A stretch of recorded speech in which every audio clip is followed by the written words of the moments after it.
RRB NTPC railway परीक्षा में गड़बड़ी के खिलाफ छात्रों के बिहार बंद में कूदे राजनीतिक दल। हाजीपुर में जन अधिकार पार्टी के कार्यकर्ताओं का प्रदर्शन, टायर जलाकर महात्मा गांधी सेतु पर नेशनल हाईवे जाम किया। युवा शक्ति जिंदाबाद जिंदाबाद जिंदाबाद, छात्रों को न्याय देना होगा। बिहार के हाजीपुर में छात्रों के बंद के समर्थन में उतरे आरजेडी कार्यकर्ता, सरकार के खिलाफ नारेबाजी भी की।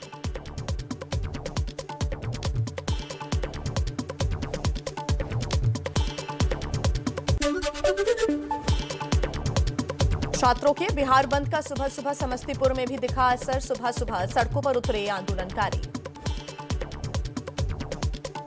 छात्रों को भड़काने के आरोप में केस दर्ज होने के बाद खान सर ने की प्रदर्शनकारी छात्रों से प्रदर्शन खत्म करने की अपील। यूट्यूब पर वीडियो पोस्ट किया। सारे स्टूडेंट को कहते हैं आप सब लोग हम आपके साथ खड़े हैं। किसी भी हाल में 28 जनवरी 20 बार कहते हैं 28 जनवरी कोई भी प्रोटेस्ट, कोई भी हिंसा बर्दाश्त नहीं होगी। इस प्रोटेस्ट में हम या कोई भी टीचर साथ नहीं है आपके। पप्पू यादव ने खान सर पर उठाए सवाल, कहा पता नहीं किस दबाव में भाग खड़े हुए। तो आपको ये कौन सा प्रेशर आया कि मिनिस्टर और पीएम नहीं है इसमें बोर्ड है। अच्छा हमको बताइए कि नौकर मालिक के बगैर कुछ कर सकता है? नहीं। छात्रों के बिहार बंद को महागठबंधन के दलों ने किया समर्थन, कहा युवाओं के प्रति सरकार का दमनात्मक रुख निंदनीय। बिहार हिंसा पर जेडीयू अध्यक्ष ललन सिंह ने कहा भर्ती में गड़बड़ी की जांच के लिए कमेटी बनाई गई है। छात्रों को जल्द न्याय मिलने की उम्मीद। पुलिस खान सर समेत 6 कोचिंग संस्थानों पर दर्ज एफआईआर वापस ले। रेलवे भर्ती परीक्षा के विरोध में प्रयागराज में हुए हिंसक प्रदर्शनों के मुख्य आरोपी राजेश सचान को गिरफ्तार किया गया। प्रयागराज पुलिस का दावा, राजेश सचान के सोशल मीडिया पर भड़काने की वजह से ही इकट्ठे हुए थे अभ्यर्थी। सीएम योगी आदित्यनाथ मेरठ में door to door campaign, Hapur में वोटरों को करेंगे संबोधित। यूपी के बिजनौर में सीएम योगी का एसपी बीएसपी पर निशाना, कहा वो अंधेरा, गुंडाराज और हज हाउस लेकर आए।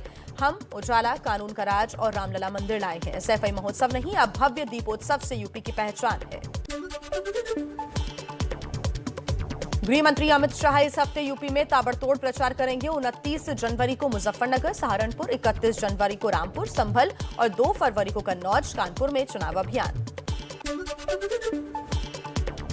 यूपी विधानसभा चुनाव के लिए प्रचार में थोड़ी ढील। पहले चरण वाले इलाकों में आज से अधिकतम 500 लोगों के साथ रैली कर सकते हैं नेता।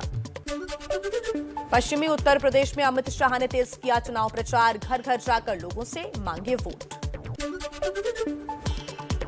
पश्चिमी यूपी का किला बचाने के लिए मथुरा से ग्रेटर नोएडा तक अमित शाह का धुआंधार प्रचार, बोले यूपी को माफियाओं से मुक्त किया। सी वोटर के सर्वे में 49% लोगों ने कहा शाह के दौरे से बीजेपी को होगा फायदा। पश्चिमी उत्तर प्रदेश का किला बचाने के लिए मथुरा से ग्रेटर नोएडा तक अमित शाह का धुआंधार प्रचार, बोले यूपी के चुनाव को विधायक, मंत्री या मुख्यमंत्री का चुनाव मत समझिए, भारत का भाग्य बदलने का चुनाव।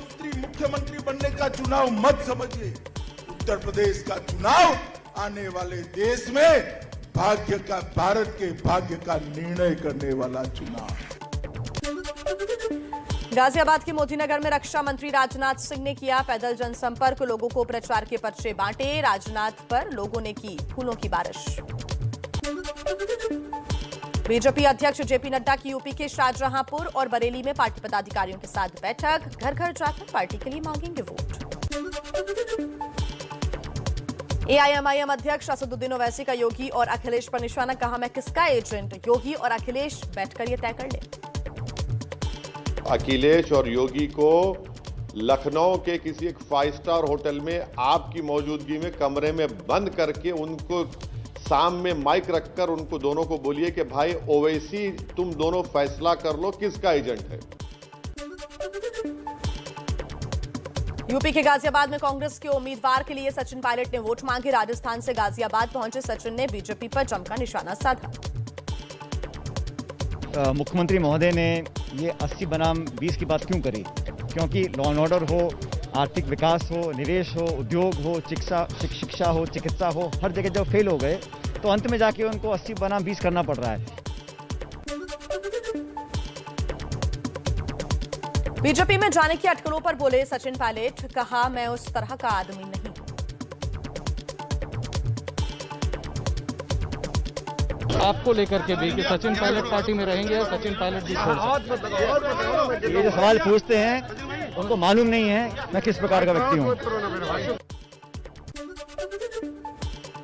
उत्तर प्रदेश की बदायूं में कांग्रेस उम्मीदवार फराह नसीम ने रो रो कर कांग्रेस के जिला अध्यक्ष पर लगाया उत्पीड़न का आरोप, उम्मीदवारी और कांग्रेस छोड़ दी। ये मेरा संघर्ष है, मैंने टिकट ला करके दिखाया, औरत कमजोर नहीं है। यूपी के मुरादाबाद में एसपी विधायक और पूर्व मंत्री हाजी इकराम कुरैशी ने छोड़ी समाजवादी पार्टी, कांग्रेस में हुए शामिल, बोले मुसलमानों के खिलाफ हैं अखिलेश यादव।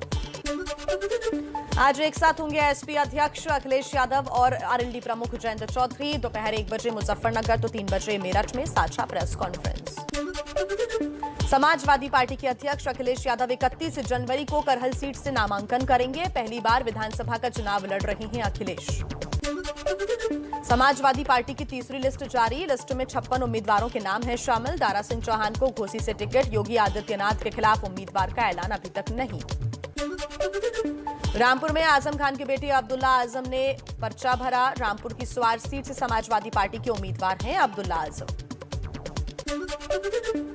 यूपी के झांसी में एसपी नेता का नोट बांटते वीडियो हुआ वायरल। आचार संहिता के उल्लंघन के सवाल पर चौंकाने वाला जवाब दिया, कहा नोट बांटकर जनता की कर रही है मदद। भारतीय जनता पार्टी तो लोगों को कुछ मदद कर नहीं पाई। अगर हमने कहीं थोड़ा बहुत सहयोग कर दिया तो उसमें कोई अपराध थोड़ी कर दिया। यूपी के अमरोहा से समाजवादी पार्टी के उम्मीदवार मुखिया कुमार का अजीबोगरीब बयान, बीजेपी विधायक को दी डकैती की धमकी।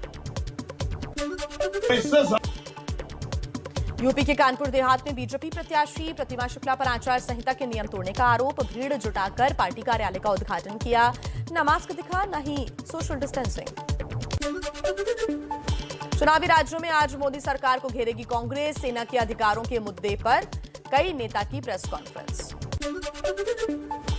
प्रगतिशील समाजवादी पार्टी के अध्यक्ष शिवपाल सिंह यादव आज इटावा के जसवंत नगर सीट से भरेंगे पर्चा। समाजवादी पार्टी के चुनाव चिन्ह पर लड़ रही हैं चुनाव। पंजाब में वोटिंग से पहले सीएम उम्मीदवार का ऐलान करेगी कांग्रेस। वर्चुअल रैली में प्रचार के दौरान राहुल गांधी का बयान, सिद्धू ने उठाई थी मांग। अगर कांग्रेस पार्टी चाहती है चीफ मिनिस्टर का निर्णय आपके लिए ले लेंगे अपने कार्यकर्ताओं से पूछकर। अमृतसर में राहुल गांधी ने लंगर में भोजन किया। बाद में एक ही गाड़ी में राहुल गांधी के साथ सवार हुए सीएम चन्नी और सिद्धू ने कहा पार्टी में कोई झगड़ा नहीं है। दिल्ली के सीएम अरविंद केजरीवाल ने राहुल गांधी पर साधा निशाना, कहा राहुल शक्ल दिखाने लायक भी नहीं है। चुनाव के आखिरी दिनों में पंजाब आए हैं, कांग्रेस ने वादे पूरे नहीं किए। पंजाब के लिए बीजेपी के 27 और उम्मीदवार घोषित। चमकौर साहिब से दर्शन सिंह, शिवजोत को टिकट मिला। गुरदासपुर से परमिंदर सिंह गिल, बटाला से फतेह बाजवा और मोगा से हरजोत कमल को बनाया उम्मीदवार। बाद में 3 और उम्मीदवारों की घोषणा की। पंजाब के खरड़ से टिकट न मिलने पर जगमोहन कंग नाराज हुए, सीएम चन्नी पर लगाए गंभीर आरोप, कहा चन्नी ने आलाकमान को हिंदू उम्मीदवार लड़ाने की सलाह दी। मेरा बेटा खरड़ से निर्दलीय चुनाव लड़ेगा। दिल्ली के सीएम अरविंद केजरीवाल का 3 दिन का पंजाब दौरा, इस दौरान जालंधर और अमृतसर में करेंगे पार्टी के लिए प्रचार।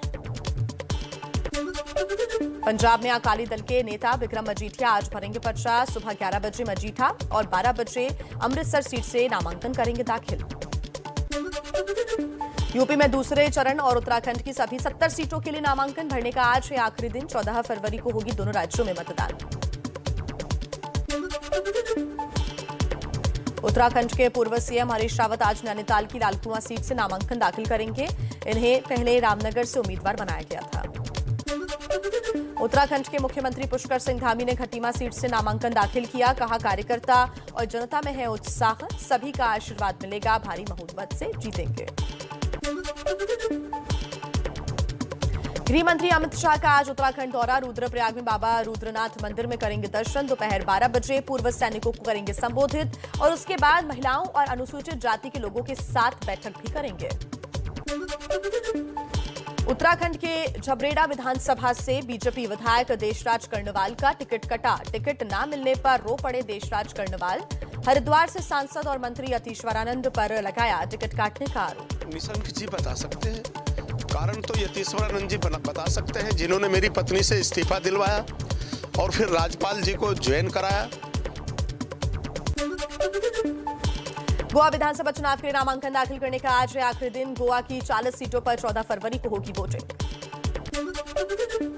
बजट सत्र से पहले 30 जनवरी को लोकसभा अध्यक्ष ओम बिरला ने बुलाई सर्वदलीय बैठक। 31 जनवरी को संसदीय कार्य मंत्री प्रहलाद जोशी वर्चुअली करेंगे सर्वदलीय बैठक। बजट सत्र में क्या होगी कांग्रेस की रणनीति तय करने के लिए आज सुबह 11:15 बजे कांग्रेस के वरिष्ठ नेता करेंगे बैठक। सूत्रों के मुताबिक कोरोना की वजह से इस बार बजट सत्र के दौरान नहीं होगा परंपरागत हलवा समारोह। 1 फरवरी 2022 को वित्त मंत्री निर्मला सीतारमण अपना चौथा बजट करेंगे पेश। दिल्ली में आज दोपहर 12 बजे एनसीसी कैडेट्स से मुखातिब होंगे पीएम मोदी। करियप्पा ग्राउंड में एनसीसी रैली को भी करेंगे संबोधित। पदोन्नति में आरक्षण के मुद्दे पर आज सुबह 10:30 बजे सुप्रीम कोर्ट अपना फैसला सुना सकता है। केंद्र ने कोर्ट से थोड़ी रियायत की मांग की है। मध्य प्रदेश के चर्चित भय्यूजी महाराज सुसाइड केस में आज फैसले की उम्मीद। 2018 में भय्यूजी महाराज ने की थी आत्महत्या। महाराष्ट्र में वाइन की बिक्री पर बड़ा फैसला। सुपरमार्केट या जनरल स्टोर में हो सकेगी वाइन की बिक्री। महाराष्ट्र कैबिनेट ने मंजूरी दी। आजादी की 75वीं वर्षगांठ पर दिल्ली सरकार ने कई जगहों पर फहराया तिरंगा। 75 जगहों पर सीएम अरविंद केजरीवाल ने 115 फुट ऊंचा तिरंगा फहराया। मध्य प्रदेश के सागर में सेल्फी पॉइंट तोड़े जाने पर सियासी संग्राम। कांग्रेस और बीजेपी कार्यकर्ताओं के बीच झड़प और गाड़ियों में हुई तोड़फोड़। पुलिस को करना पड़ा लाठीचार्ज। दिल्ली में डीडीएमए की बैठक में लिया गया बड़ा फैसला। दुकानों पर ऑड इवन वाला नियम हटा। नाइट कर्फ्यू फिलहाल रहेगा जारी। अब 50% क्षमता के साथ सरकारी दफ्तर और सिनेमा हॉल खुल सकेंगे। शादी में 200 लोगों को इजाजत। स्कूल खोलने पर अगली बैठक में हो सकेगा फैसला। देश भर में 24 घंटे में 2,51,000 नए केस आए सामने। कल से करीब 35,000 कम केसेस आए हैं और इस दौरान 3.5 लाख से ज्यादा लोग ठीक हुए। विदेश मंत्री एस जयशंकर और महाराष्ट्र के मंत्री अशोक चौहान कोरोना संक्रमित। ट्वीट कर दी जानकारी। संपर्क में आए लोगों से टेस्ट कराने की अपील की। लता मंगेशकर की सेहत में धीरे धीरे हो रहा है सुधार। अभी भी आईसीयू में ऑब्जर्वेशन में रखा गया है। मुंबई के ब्रीच कैंडी अस्पताल में भर्ती हैं लता मंगेशकर।